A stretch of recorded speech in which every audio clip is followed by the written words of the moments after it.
Saya berhasil berhenti merokok sekitar 1 mingguan, tapi saya ngerokok lagi dan semakin kenceng. Dan sekarang ini saya mulai berhenti merokok lagi. Setelah saya cek-cek di kolom komentar, ternyata banyak juga ya teman-teman kita yang awalnya sudah berhasil berhenti merokok 1 minggu, 2 minggu, terus akhirnya dia itu kepingin lagi rasain gimana sih rasanya rokok.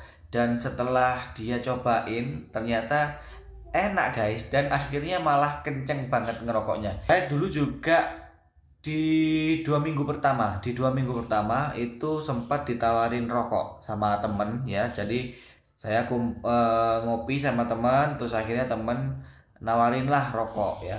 Terus akhirnya saya coba tuh. Nah, setelah sedotan pertama itu rasanya itu nggak enak guys. Jadi bener-bener kayak pertama kali kita nyobain rokok. Nah, saat itulah saya pernah dengar kata-katanya, nggak tahu videonya siapa, tapi saya pernah lihat dan pernah dengar itu kalau dia bilang, di video itu bilang kalau kalau kita sudah berhasil berhenti merokok, terus pengen nyoba rokokan lagi, kalau di hisapan pertama itu sudah nggak enak, berarti tubuhmu sudah mulai nolak nikotin. Karena tubuhmu ini kan sudah berusaha untuk mengeluarkan nikotin tuh.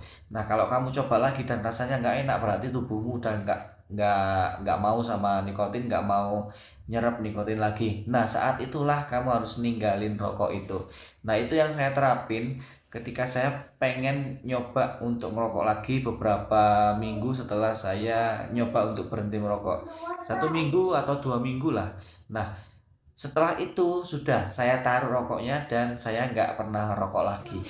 Jadi buat teman-teman yang mau berhenti merokok, kenapa saya selalu bilang kalau kita itu harus punya niatan, punya tekad yang kuat, dan punya alasan kenapa harus berhenti merokok. Kalau misalkan kita sudah punya niat, kadang niat itu bisa putus di tengah jalan.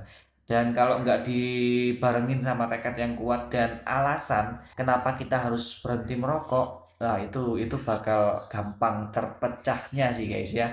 Fokusnya itu gampang gagal fokus teman-teman.